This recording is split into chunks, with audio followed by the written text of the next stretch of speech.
Hello and welcome in to this edition of the Nats MinuteCast, part of the Belief Podcast Network.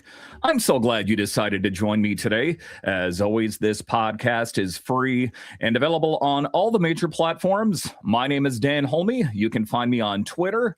It's at DanCaps218. You can find the show on Twitter. It's at Believe in Nats. That's BLEAV in Nats.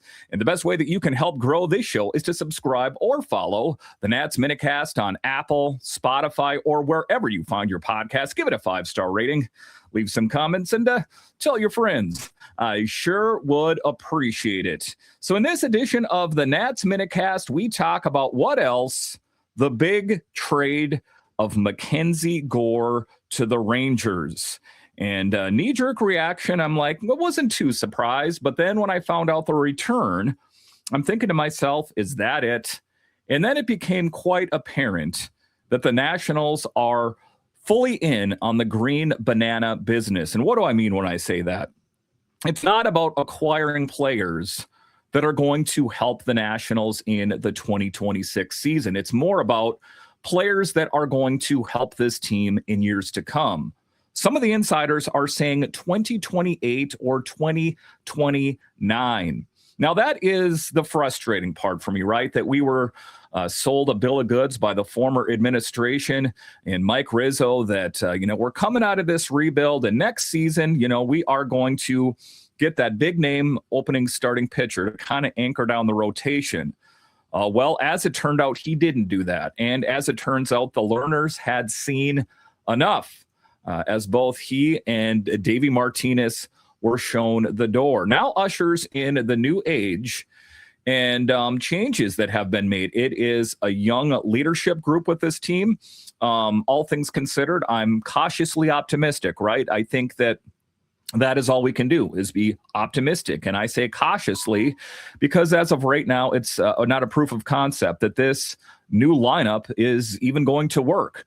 On paper, it's exciting. You bring in a guy from the Boston Red Sox who has a lot of experience, coupled with a really young manager that has virtually no major league experience, at least in the coaching realm is concerned. So what is it going to translate to? Let's dive into that here in today's show, because that is the marquee story. Make no mistake about it. MacKenzie Gore, who was supposed to be the ace of the rotation, shipped on out to the Rangers organization. In return, we got some good players, and we also got some players that are going to have to marinate in the crock pot for a bit, some of them all the way down to single A ball. So let's talk about it here, the state of the Nationals and why the Nats ultimately traded their ace, potential ace of this team, because we're going to talk about it, not just what happened, but what it means, because this move isn't about prospects.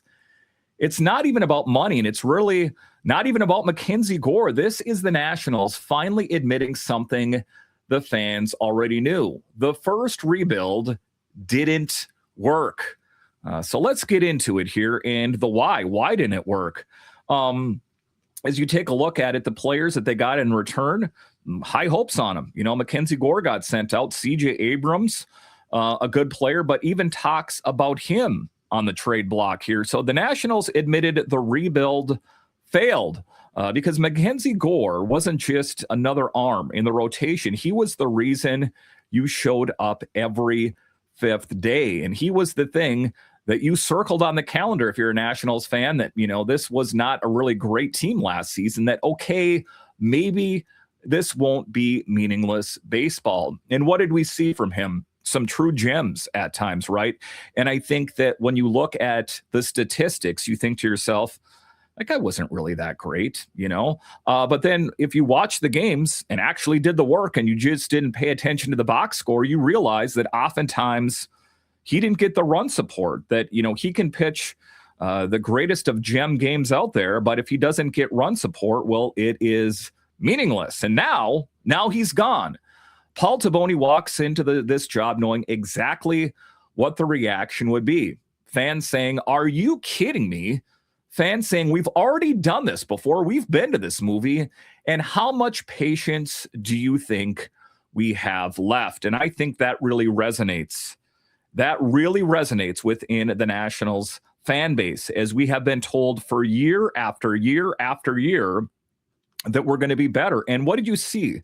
You saw stopgap measures. You saw Band-Aid players that you knew that Rizzo wasn't serious, that we were coming out of this rebuild as he made no big acquisitions. Now, listen, I think that, the Strasburg thing, I think that left a sour taste in the learner's mouth that, do we really want to push all our chips in on an upper echelon pitcher or, a bat if this team is not ready? Because that's the cold, hard reality that MacKenzie Gore was not single-handedly going to save this team. Unless he was able to pitch every single night. And of course, that's using some hyperbole there, that it wasn't possible. So I think that, given the fact that, he was a Boris client, and ultimately at the end of the day, Boris was just playing with the Nationals, similar to what he did in the whole Juan Soto deal.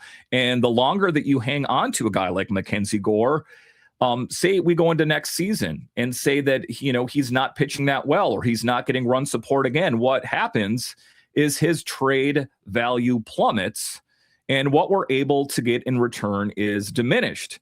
But, the frustration, which I spoke of, we've already done this. How much patience do you think we have left? And honestly, the fans, they're right, because here's the uncomfortable truth. The rebuild he inherited, it didn't work.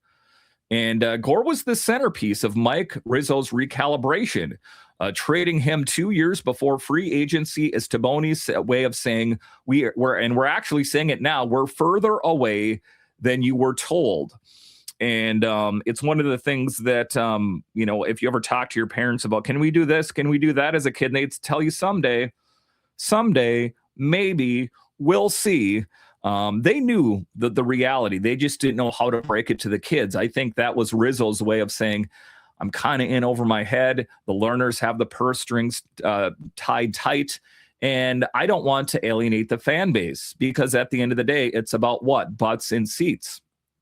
Because if you truly believe, and Toboni clearly does, this team isn't realistically competing until 2028 at the earliest.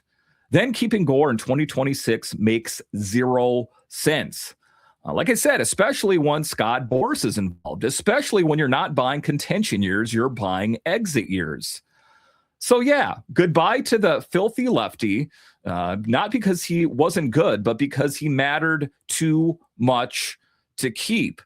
And it'll be interesting to see what he is able to do with the Rangers, right? That was a team that was on the cusp of greatness. And ultimately, we are, the bill is coming due on this rebuild that, the people that cover the team, and even them, they're like, wow, this is much worse than we had anticipated. That if you listen to all the insiders that cover the Nationals, they're like, well, this was the tough part. There's no way that Soto was going to come back here. Even going back to Scherzer and Trey Turner, there's just no way. So we got, it was a fire sale. And a lot of the players were traded or left for various reasons. And now the Nationals have been wandering in the wilderness for years. So now, to do the Control-Alt-Delete and start all the way back over again. And now some of those players that you actually picked up in the Soto, in the Max Scherzer deals, now they're getting dealt out. That's the scary part for me, because when you take a look at it, and this is a common thread that you see in a lot of MLB teams, see Minnesota Twins, see Pittsburgh Pirates off the top of my head, that you develop players, and some of them they develop into true all-stars, right? But then the problem is if it's a Boris client or whatever other reason, that you can't afford to keep them. And a team that has, endless money, like the New York Yankees or the LA Dodgers, they'll say, we'll take them and scoop them right up. And that's what happens. That's my fear. That's why there is trade talk about CJ Abrams, another guy that we were told years ago that, hey, it's going to hurt that Juan Soto left. It's going to hurt that, all these players left. But now the players that were supposed to be a part of this rebuild, they're gone. And now we're supposed to believe that all of a sudden, like James Wood, is James Wood going to get dealt out of town? Is Dylan Cruz going to get dealt out of town? That at some point you need to build a team for right here, right now, because once you start talking about CJ Abrams getting dealt after MacKenzie Gore already getting dealt. That what are we doing? What are we doing? We're kicking that can down the road saying, it's 2026. We're talking 2028. That's 2 more years, maybe. 2 more years, maybe, before there's competitive baseball back in DC. And as a fan, that drives me absolutely bonkers. Think about how old you're going to be in 2 to 3 years from now. And who knows? That we've heard this from Rizzo. We were told back then that 2 to 3 years were going to be good. Can we actually believe it? And if it doesn't work, it'll be another leadership core. I am beyond frustrated right now. And I suppose you can tell that from watching or listening to this, that we're into this position again, that it's good. And I understand it, but it doesn't make it any easier. Next, let's talk about the trade is about reality, not payroll. So let's clear this up right now. This isn't about money. I'm first in line to yell at the Lerners when it was warranted. They haven't spent like a serious franchise since the World Series glow wore off. The criticism still stands. But this trade, this isn't a payroll dump. This is a front office looking at the system and saying, we are not close. Gather closer to the screen, closer. We are not close. How did you feel about Nationals baseball last season? How did it feel? Did you feel optimistic? Did you feel like, oh, we're just a little bit away from being really good? Not the case. And if you think that next season, this upcoming season, the 2026 season, is going to be much better, then hold on to your hat here. It is not going to be. It is going to be a lot of players that you have never heard of before. Be prepared to open up your cell phone and hit Google and go, who in the bleep is this player? And the chance of that who in the bleep player actually being any good? Maybe. I guess we don't know. But that's where we're at right now. We are not close. Not close at the big league level, not close organizationally, not close in terms of sustaining winning. And that's where the fans get stuck because they've heard that before. Trade Juan Soto, get James Wood, get CJ Abrams, get Gore, get Hassel, get Susana. Poof, core of a contender, except it's never that easy. Because why? Prospects, they don't arrive on schedule. You can't set your watch to them. Windows don't open when spreadsheets say they will. So 2028, that's wishful thinking. We could be talking about 2029 or dare I say 2030 before this team is any good. And that is a maybe. This thing is going horribly, in my opinion. And now, Toboni and his mostly new staff are making a bet that the light at the end of the tunnel is further away than Rizzo believed or was willing to admit.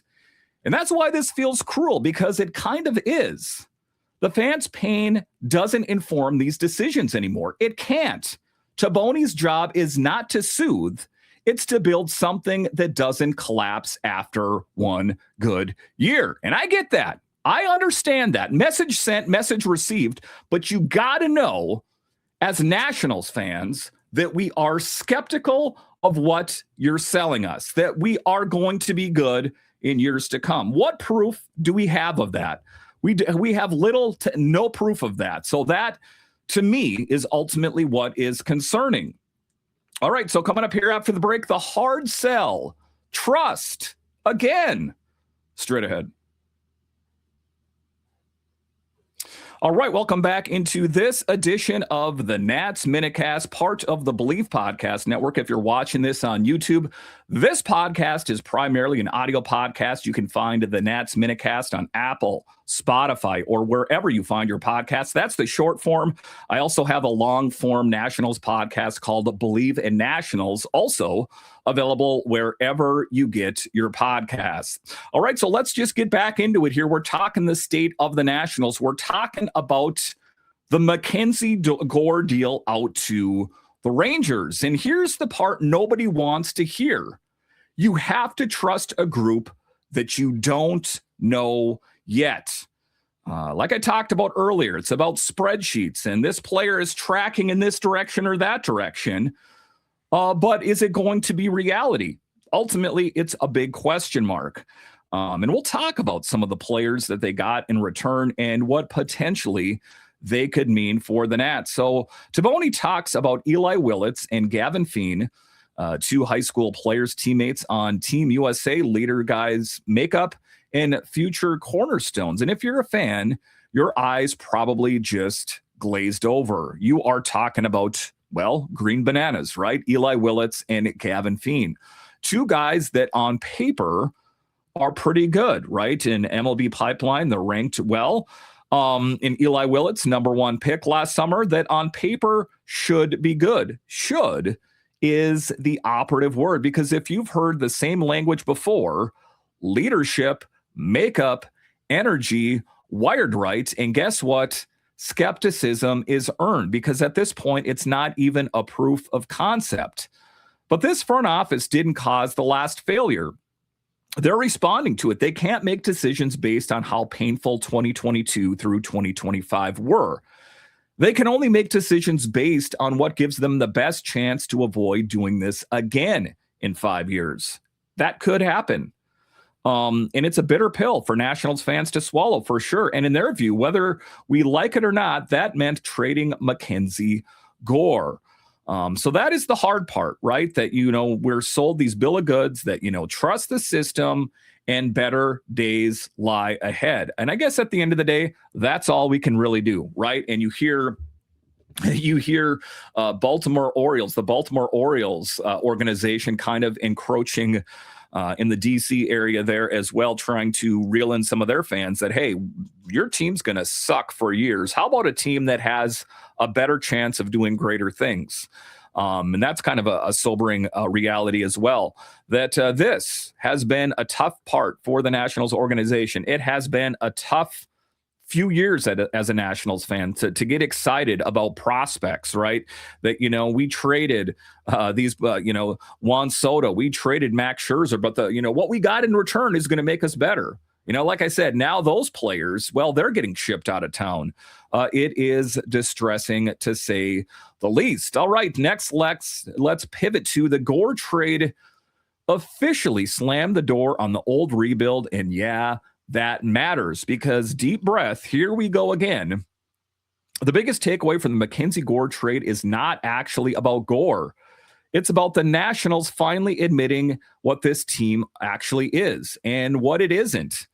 Because Thursday's deal, Gore to the Rangers for 5 prospects, that wasn't just a trade. That was Paul Toboni walking into the podium, up to the podium, and saying, yeah, this thing isn't even close. And jarring, right? That I think that when I heard MacKenzie Gore trade, what I was thinking to myself, okay, what big name did they get from the Rangers? And well, no one really. Not in the bigs. There is some minor league talent there. So let's be honest with ourselves, because Toboni was.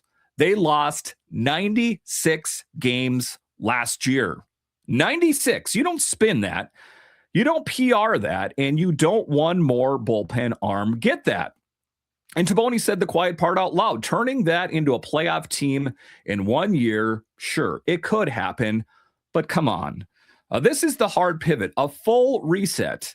And it's a total contrast from what we've been told less than a year ago. Remember last spring? Davey Martinez talking about this youth core. Mike Rizzo saying this team was going to be really tough to play. It wasn't. And guess what? Both of those guys were shown the door. And those words matter. They raised expectations. And when the team cratered, boom, regime gone by the All-Star break. So here's the uncomfortable question, right? If Rizzo and Davey had just said, hey, we need 1 more year, do they still have jobs? If expectations were lower, does Gore even get traded now? I guess we'll never know. That's moot. Water under the bridge, because now Toboni isn't fixing the old rebuild. He buried it. And yeah, fans are allowed to hate that. And I do hate that. I understand the why. It doesn't make it any easier for me, if you know what I'm trying to say. So this is where we're at, this perennial rebuild that keeps going year after year after year. All right, so coming up here after the break, trading Gore was the right baseball move, even if it feels awful. Next.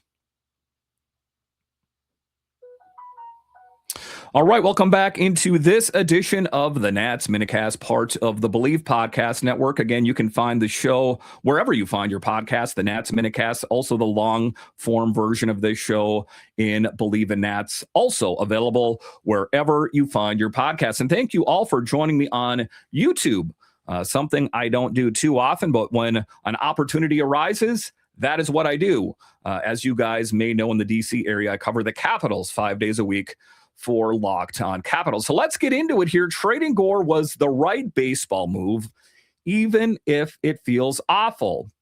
Because here's where things get messy, because the two things can be true at the same time. This trade makes baseball sense, and it absolutely, positively, emotionally sucks. So let's start with the baseball part, because that's the argument Toboni is making. MacKenzie Gore had 2 years of team control left. He's a Scott Boras client. Extensions are basically fantasy land. And this team is not winning until 2020, is not winning in 2026. And there's got to be some reservations that if I am vetting a player, if I'm looking into a player, if you see the name Boras anywhere associated with that player, run the opposite direction, because Boras is what? Great for the client, horrible for the team. So when you take a look at that, so if you're not close and the Nationals are not, Gore's value is never higher than it is right now. Not at the deadline, not next season, right now. And Toboni didn't panic sell him either. That's the thing. He set the bar high. He waited. The market moved and he pounced.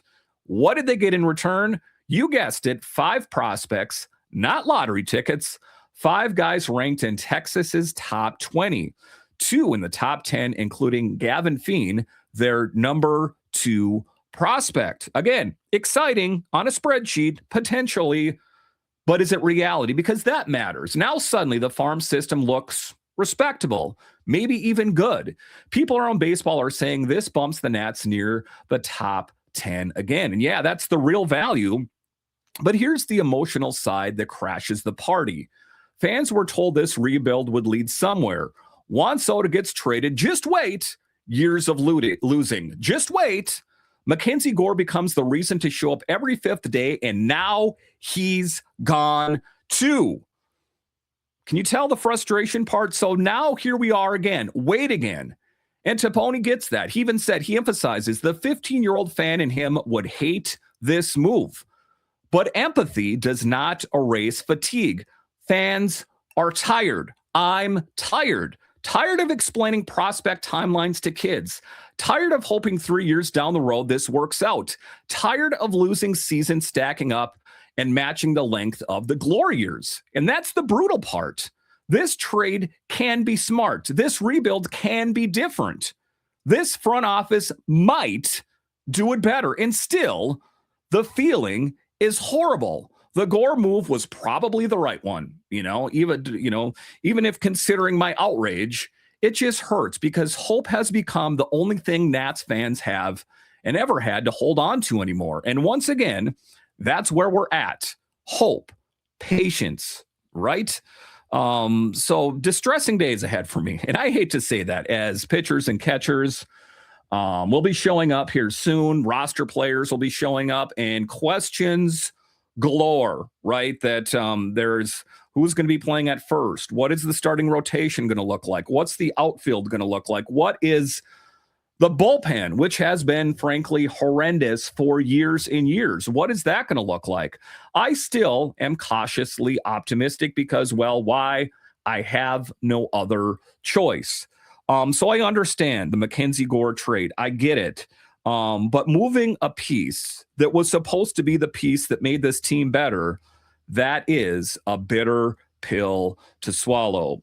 Listen, I want to thank you for joining me on this edition of the Nats MinuteCast, part of the Believe Podcast Network. Again, if you're watching this on YouTube, subscribe, follow the Nats MinuteCast on Apple, Spotify, or wherever you find your podcasts, as Nationals baseball's coming, and I have you guys covered on the Nats MinuteCast and Believe in Nationals.